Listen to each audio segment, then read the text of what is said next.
Welcome back to State of Decay 2 and the Lion's Share. I just reminded myself that days ago when I was playing State of Decay 2, I ended on a little bit of a cliffhanger. I left my Vandito stranded at the Bronto Gas down here in Marshall, and I love that vehicle. And we're going to leave this map soon, so I want to make sure I've got that vehicle before we go. So that is our goal. I'm less committed to this squiddy-looking SUV. I've had so many of these over the years. Don't really care. So I'm going to take this one down there. We're going to pick up the Vandito, and then we're just going to keep loading up on resources. You know, whenever we move to a new map, we're going to want to have a ton of resources ready to go to build a bunch of stuff. I'm playing as Liam, who, of course, is my cold turkey wielder. So he's got one of my favorite guns in the game. Not sure how much I'm going to get to use it. But, I mean, last time I went over here, I was suddenly surprised by multiple massive hordes of zombies that just wanted to eat me. So, who knows how this is going to go. We have quit and reloaded the game, so we shouldn't expect the same exact group to be there. But we'll see what we find. The main thing we're waiting for is just Tressie to show up with her fertilizer deal. Once she does that, we are good to leave this map whenever we want. Okay, it does seem like the zombie situation has thinned out a little bit. Oh, it occurs to me, though, this character... Okay. Oh, this character can only go loud with his guns. I did not bring a suppressor. So, that's a potential problem. Okay, wanted to repair the car because it totally lost its... I think it was in bad shape, and it lost its driver's side door, which is a problem if I'm surrounded by zombies. Yeah, normally I would shoot those zombies with a suppressor, but since I brought my loud character, I guess I have to walk up and hack him in the face instead.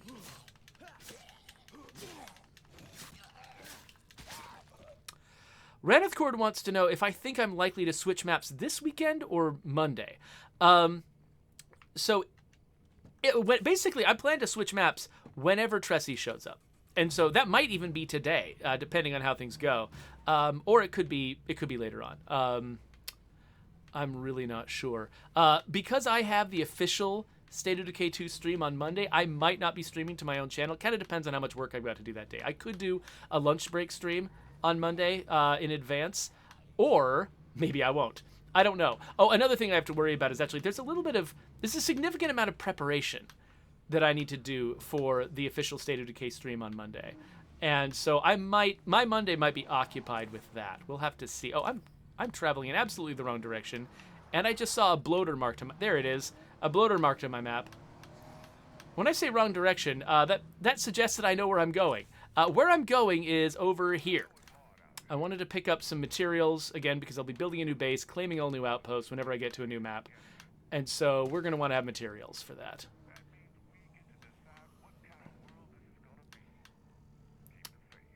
So, yeah.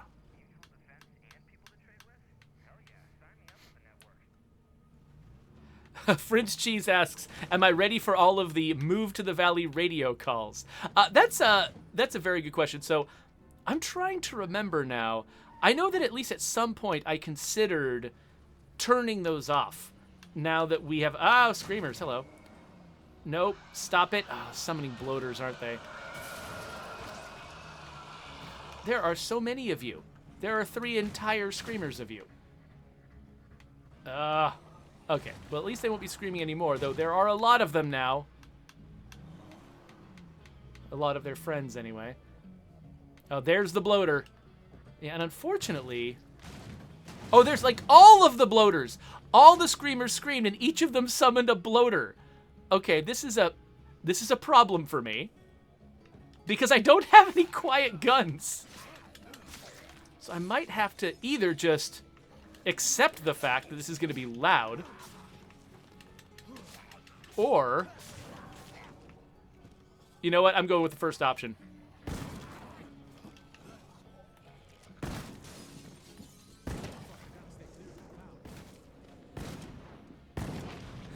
Zombies just kept running in front of that bloater. Oh crap, what the? I heard that. No!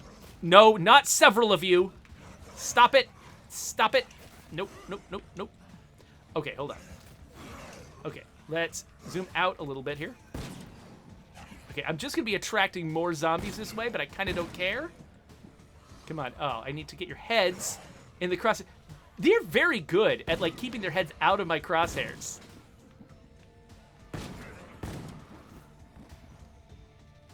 I can't... Okay, hold on. Oh! Oh, he can still hit me from there. Dang! Okay, come here. Oh, some of them are getting up. Oh, this is not going anything like how I intended it. There, okay, I got the ferals taken care of at least.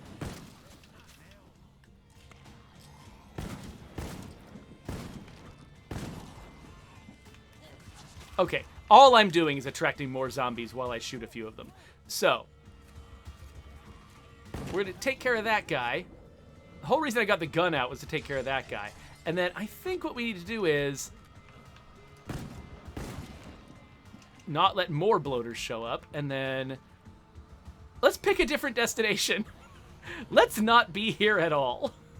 That spot is still fairly close, but I think if I go there a roundabout way, I won't have the attention of that particular pack of zombies.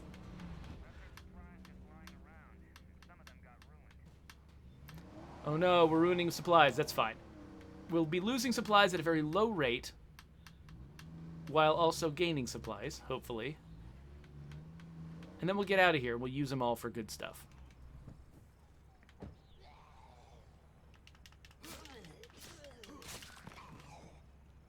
Okay, let's make sure we're ready for the next pile of zombies that comes after us.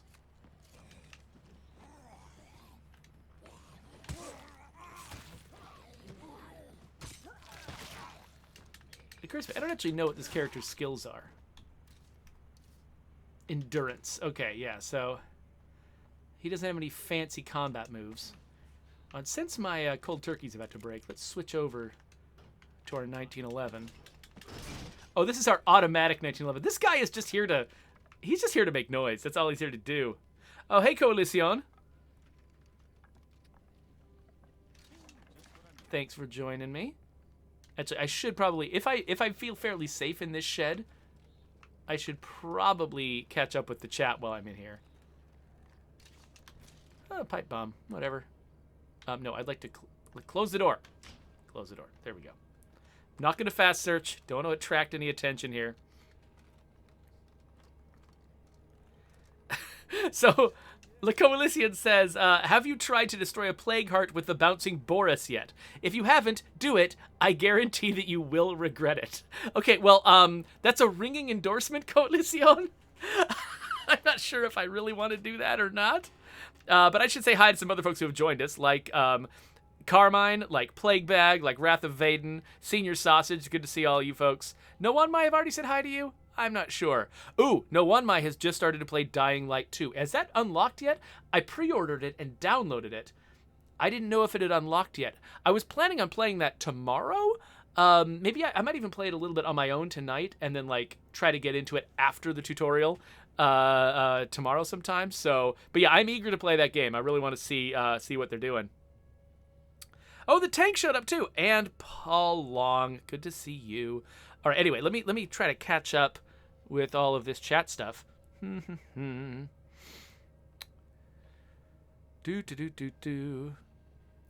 Carmen's amused when a dev struggles in their own game. Yeah, you know, like if this game, honestly, our game is not hard enough for our hardcore players until I'm incapable of playing it. Like, and so a lot of the time when we're tuning something, I will test it. I'll be like, okay, yes, this is impossible for me, therefore it's correct. Will sometimes be the standard that I have to use. Hey, Chris Darker, good to see you. Thanks for speaking up now and then. I know that you usually lurk, but it is good to hear what you have to say when you do talk. All right, we'll drop that in there, and then I think maybe we can go back to where we were before. Maybe the zombie situation will have calmed down. I wonder if I should... Oh, Tressie. Tressie is done with her stuff. Okay, she's not quite done. She's getting close. I think it might be the next mission from her that is her showing up at the base with the stuff I'm looking for. So we are getting so close to being done with Trumbull Valley with the lion's share and moving on to something else. Senior Sausage asks, is it likely this month when the new merch store is going to come out? So for those of you who don't know, at the last State of Decay 2 stream, Joe Swarner had a couple guests on. He had Brant and he had Wonder Russell, who were on talking about the fact that we're going to have a merch store. That is actually, like part of, I think we're going to have, the Microsoft store is going to be selling State of Decay 2 merch. And we're really excited about this because we've wanted it for a super long time. You can go and, I think if you go to the State of Decay channel on YouTube, you can find, we cut out a segment of the stream that's just about the merch store if you want to see samples of what we're working on. So what they said on the stream was that we were aiming for trying to get it ready this month. That isn't a guarantee. I can't promise you that we're going to succeed at that because there's just a lot of hoops you got to jump through to make something like this work. And so we didn't make any firm promises about it, but that is our hope, that sometime this month it'll be available. So we'll cross our fingers. We'll see if we get there. If not, it's going to be soon, right? We're not going to delay it too much longer. But Brant and I have been wanting this for so long. And we've talked about it on the air before, how, people will always ask us, well, can I get a t-shirt of this? Where can I, I'm going on Redbubble and finding all of this sort of bootleg State of Decay merch. Can we get some real stuff, some authentic, from the studio stuff? And we're always like, yeah, we would love that. But there's just so many hoops to jump through to make it happen. But, Wonder has been admirably jumping all over this problem and doing all the legwork that it takes to make it really, really happen. And also, technology has actually moved to the point, and you don't really think of, technology being the limiting factor for something like t-shirts, right? But, print to order technology is actually a fairly new thing. The idea that if you want to sell t-shirts of something, you don't necessarily have to print up thousands and thousands of t-shirts and keep them in a warehouse in order to ship them to people. The process of creating a t-shirt of a particular thing has actually gotten simple enough, or at least, we can actually do it on demand. So we don't have to have a warehouse of t-shirts sitting there ready to go. We don't have to make this upfront commitment to manufacturing more shirts than we need before we go to market. We can just go to market with some samples and a t-shirt design and say, hey, do you want this? And then we print as many as people order. That's a pretty new approach to merch. And it's part of what has made it possible for us, which, we're not the biggest IP in the world. That's part of what's made it possible for us to commit to making merch store. I mean, obviously, if you're like Halo or something, it's like, everyone knows about that property. Everyone, there's millions of people who are interested in buying Halo merch. And so you don't have to even make a case to somebody that, that says, oh yeah, we should have some Halo merch. Everyone knows you should have Halo merch. State of Decay 2, or just State of Decay in general, isn't as big. And so it's much harder to sort of prove sort of the business proposition that you should have merch for State of Decay. But now that it's simpler, you don't have nearly the threshold that you have to meet in order to persuade people of that. So it's cool. So we've got an initial offering of stuff that's going to come out with the merch store, and a lot of it is focused on sort of the basic stuff. Some really our most recognizable in-game brands, and of course just the Skiggle, the State of Decay logo. That's most of what we've got going on at first. But we're going to see how those sell. We're going to see what the interest levels are like. And then, we're going to see what else we can figure out. And a lot of, when I am buying merch for a given thing, I kind of like the stuff that's a little bit mysterious. The stuff that's like, an in-game brand or an in-game logo or something. That always just feels better to me as a fan. I like it to feel like an insider thing, or like a legitimate, like a piece of clothing from the world or something like that. I had a friend, my friend Marty, who I used to work with at an old studio, used to have this massive collection of t-shirts that were all in-game stuff, or in-world stuff from games and movies and things. He didn't have, a shirt that said Aliens on it. He had a shirt that said, was it the Sulaco? Was that the name of the ship in Aliens? He had a shirt from the Sulaco.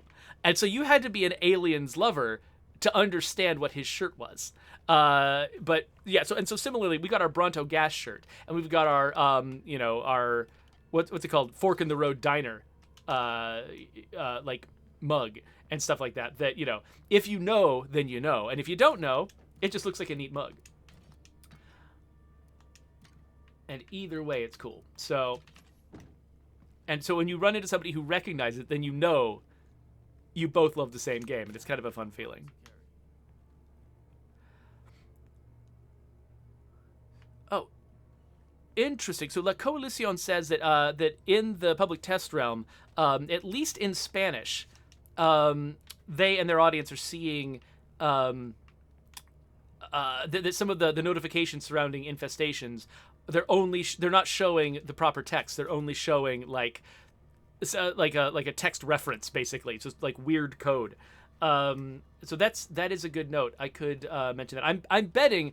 I don't know if that's happening in English, but yeah, I could see that being caused by having just incomplete localization done. Localization, because we're changing game text right up until the last minute. It's often the last thing we do. That means that localization is the super last thing we do. And so when you get an in progress build of the game, like we do with the public test room, I'm betting it's not uncommon for some of the localization to be incomplete, because we have to do it last in order to catch everything.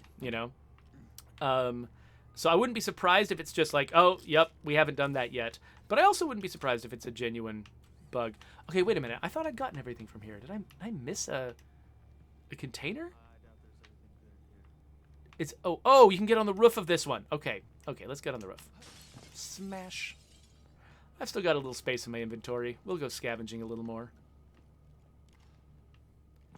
I do like these little containers up here because they, like, some of our best little environmental storytelling, like set dressing stuff, happens on the rooftops of buildings, and it's really easy just to never go on the rooftop. So I like it when containers are active up here, so that you've got a reason to come up here.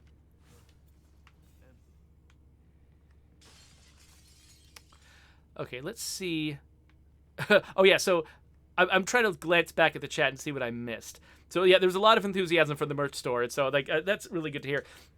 Other thing that is interesting, I don't know, that I'd like to highlight about a merch store is usually merch stores are not important like sources of profit to a company like ours. Like we're not like selling merch is usually not. Actually, yeah. So it's interesting because your intuition is usually that, oh yeah, merch is a really big moneymaker for stuff, because you think about like the story of, say, Star Wars, where Star Wars made its box office, it had its box office returns, but then that property made so much more money selling toys and just selling all kinds of Star Wars stuff after the movie came out. And actually, George Lucas was able to get fantastically rich without even making Star Wars movies for ages, because Star Wars toys were so popular and Star Wars merch was so popular.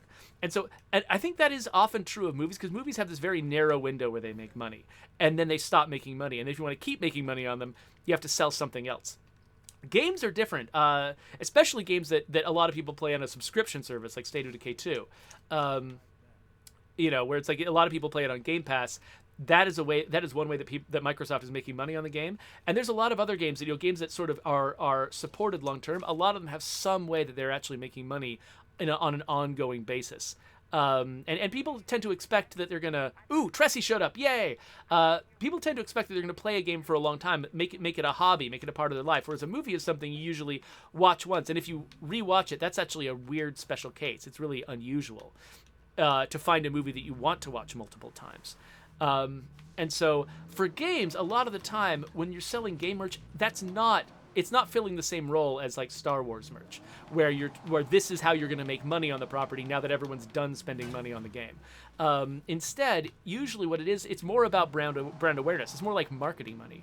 Like, you want people to wear State of Decay t-shirts because you want people to ask them, ooh, what's that neat Skull Eagle? Then you say, this is from my favorite game, State of Decay 2. You should go and play it. You can get it on Game Pass. Like, those conversations are why it's profitable for us to sell that merch. So usually, if we're making money on it, we're making a very small amount of money on it, and it's not really the reason why we're putting it out there. And a lot of merch in the game industry is not making money at all. A lot of times, a lot of the merch we do, it's like we'll take it to trade shows and just give it away, and the point isn't really to make money on it. The point is to spread awareness of your brand and stuff. So I don't know. When I found out that you know that a merch store was not like that, basically we had to put a lot of work into justifying the idea that we would have a merch store because it's not a guaranteed moneymaker. That actually it's often a money sink. That was a surprise to me when I found it out. So that's why I wanted to say that, because I don't know. I thought it might be interesting to you too. All right. Now, and that's usually things like T-shirts and stuff like that fall in that category. If there are, you know, things that, like, for instance, you know, I think there's like Lego Minecraft, for instance. When you actually have a brand where you are getting into toys and stuff like that, I think that it does become a whole separate set of profit. But when, you know, something like State of Decay, where we're not going to be selling State of Decay Lego sets or anything like that, it is mostly just going to be like wearables and drinkables and things like that. Then, you know, that's where it kind of stays in the it's mostly marketing zone. Oh, look at this! I've got my final van. I'm going to be leaving too soon to have any more vans, so this is the last van.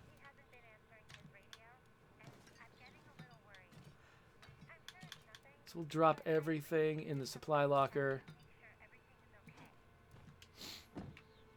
And then let's go in here and repair our cold turkey, because it's very important. You want to keep your turkey in good repair. But then, where is Tressie? Tressie is... Where's Tressie? There she is. Oh, she's hiding inside of our shed. Before I talk to Tressie, let me double check the chat again and try to catch up a little bit more. Wrath of Aiden says that they bought State of Decay 2 twice. Once when it was in the Windows Store and once when it was on Steam. So that's something that I kind of feel bad about, actually. Whenever there's a reason why somebody decides to buy our game multiple times, I'm like, I wish you didn't feel like that was necessary, because, you know, that's not what we're trying to do. We're not trying to get people to buy the game multiple times. You know, we're happy to have your patronage the once. I mean, we appreciate it. I'm definitely not saying you shouldn't do it. I'm just saying, like, I feel bad, like, maybe there's a better way we could have handled some of these situations so that you didn't feel like you had to. That's how I feel about sort of the retailer-specific, you know, bonus content and stuff like that. A lot of that stuff would have been nicer if people didn't feel like they needed to buy the game 5 times in order to get all the unlockables. Let's see here. So... The take suggests that we should make laundry bags that are marked like rucksacks from the game. That's a great idea. I love that idea. Let me write that idea down, actually. Oh, okay. The thing is, I don't know if laundry bags are a thing that, because a lot of times we're sort of dependent on the idea that, you know, people have already made a lot of this thing, and there's like warehouses full of the unprinted versions of this that's just ready to go. I don't know if laundry bags are on the list of things that people just sort of have, but it's a great idea, so I'm gonna write it down anyway. And if we don't do laundry bags, I could still see us doing some kind of like, some other kind of sort of drawstring bag. There could be like drawstring backpacks or something that would make sense to handle that way. So that's a really good idea. Let's see here. So I think, Oh, interesting. So La Coalition asks, for you, considering that you're both on Twitch and YouTube, which one pays you better? Some of my followers are asking me to do Twitch, but I'm questioning whether it's actually worth it. I don't actually have a position on that, because while I'm a Twitch affiliate and I do occasionally get a small check for the work that I do on Twitch, which is like, you know, a couple $100 every many months, maybe once a year on Twitch, which is, you know, not something you could support yourself on very easily. I don't monetize my YouTube videos at all. And so I just haven't tried to monetize them. And so I don't have anything to compare. I don't think that my YouTube videos really do enough business for that to be a lot of money. And so I just haven't bothered to try to set that up. So I couldn't possibly compare for you. So let me see. Oh, La Coalition wants to know. By the way, I love that we've got this rule for NPCs where if they get close to you, they stop in case you want to talk to them. So if I just stand still in my base for a certain amount of time, I just sort of gather a crowd around me of people who want to talk to me. So actually, I kind of like this little collection of people. I don't know if it's going to make a good, like, screenshot or something, but, nah, this isn't, I don't know if this is going to work. We're ready to move. Especially just because, yeah, I don't know. I've got a UI all over the place. Let's talk to Tressie. Hey there, Tressie. Jug of Trumbull Valley Growchem. So yeah, so we've got everything we're here to do. So let's see, how long have I been streaming? Almost 30 minutes. So yeah, I think that maybe what we'll do is we'll wrap this episode up. We'll make sure that all of our cars are in the right place. We'll go and make sure that we've really celebrated the collection of vans that we're about to leave behind, and then yeah, next episode will be the episode where we move. I don't know, it's kind of fun to get here after talking about it for like a dozen episodes. It's fun to actually get to this point and be ready to move on. Coalition wants to know, I think it was Coalition who asked, yeah, am I planning on going to Drucker, Meager Valley, or Cascade Hills? I'm thinking I'm going to go to Drucker. I've got, I've played a lot in Meager Valley. It is kind of my go-to. Of the first 3 maps, it was my favorite. But I spent a lot of time in Meager Valley, and so I'm probably not going to go there. And then Cascade is actually probably the one that I spent the least time in because it was the first one we built, and so it's the one that I got tired of the fastest. And so I could consider going back there, but actually, I don't know. I've got reasons why I want to go to Drucker, which, if you're watching this later on YouTube, you might know what those reasons are. But those of you who are watching me live don't know, and I'm not going to tell you. So, you know what? I think it's worth it right now to grab a repair kit. Even though I'm going to leave this van behind, I still want to have this line of pristine vans. So I'm going to burn a repair kit just so that I can have this van. The sun is starting to come up. I want to get a really nice screenshot of my massive van collection. And actually, I'm wondering if maybe my thumbnail for this episode should be I'm finally ready to abandon the vans. So I don't know, what is the best angle to capture these? Oh, hey, there was I thought I heard a bloater down there. Let's not touch any of that. And now I'm stuck on a rock. Okay, cool. I don't know if I've got a really good angle for capturing all of the vans. I guess if I stand on top of the vans, we can just sort of see them all cascading into the distance. I think that this might be the way to show off the vans, is to just stand on top of them like this. Yeah. What? Wait. Is there I hear a feral. Where's the feral? I don't know, whatever. He's gonna get havened anyway. I'm not gonna worry about him. So I'm gonna switch to just game view here, just so we can get a really nice clean screenshot of all of these vans. Look at my beautiful vans. They're so gorgeous. Okay, I think I just heard the feral die, so I'm happy to get down again. And then again, I don't know. I might also want to still do sort of ground level look at the vans. I'm not sure what the best screenshot's going to be. This news van is probably the most interesting looking of them, so maybe getting that in the foreground is a good idea. So yeah, I'm going to do something with this image. Just the thing is, I can't really see the sheer number of vans from this angle. I would probably need to actually, next time I collect 1 million vans, I should probably collect them in a concave circle. Though actually, I wonder, like seeing van butts. What if we look at it from the perspective of the butts of the vans? That might be a little bit more visible. I don't know, it's a big old van butt. It's not that interesting. I'm going to find the perfect angle for my vans. Yeah, so standing here next to this tree with just this line of vans going off behind me. Oh, man. So I just have to... I'm sorry, this is silly and boring, but I have to spend the time to, enjoy these vans because I'm going to make them go away. I can't just sit there and not show them off. So let's make sure, before we're going to leave, that we've got the vehicles that we want. So let me make sure that they're all properly in their slots. Pyrohawk, Mad Norma, Vandito, and Desperado. Okay, they're all parked. And I think that, yeah, so I've got this pickup truck over here.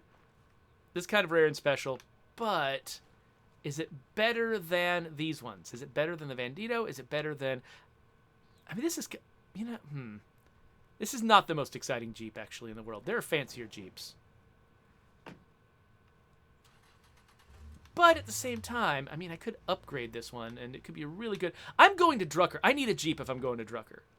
I definitely need a Jeep if I'm going to Drucker. So yeah, let's keep the Jeep. And I should probably upgrade it to be the fancy Jeep. But yeah, if I'm going to Drucker, I'm going to be doing a lot of off-roading. I should keep that thing. And then the Mad Norma is just special. Like, you don't want to lose the Mad Norma. It's available from a bounty pack. It's really hard to replace, so we're going to hold on to that. And the Pyrohawk, I mean, I could always get another one. But that's true of almost all the cars. So it's kind of a neat one. I kind of want to hold on to this too. So I think I've got the 4 cars I want to keep. Oh, and actually, when I leave the map, of course, what am I thinking? I can drive a car off the map. And so, yeah, I can just drive that pickup truck off the map, and I'll keep it too. That'll be fine.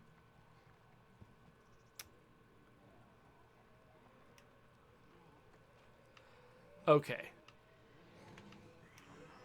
Are we ready to just do this?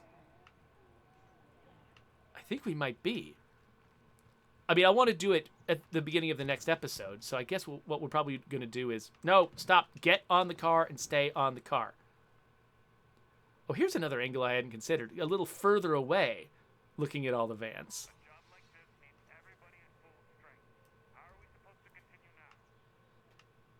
So this might actually be a good shot of all my vans. Or like putting them across the top like that. That might actually be pretty cool. I don't know. I've got a lot to work with now. Anyway, let's... So, La Coalición says I should build a wall of vans and make Mexico pay for it. Solid political reference. And of course, La Coalición doesn't mean it. La Coalición is from Mexico. And so knows how silly that is. And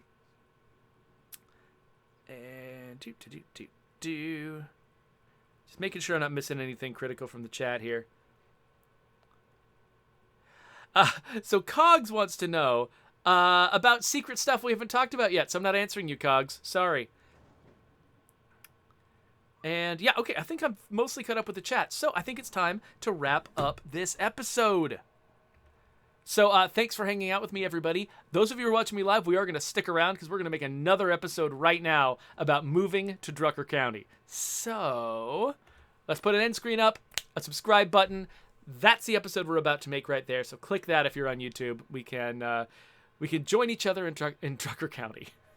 Trucker County? Drucker County.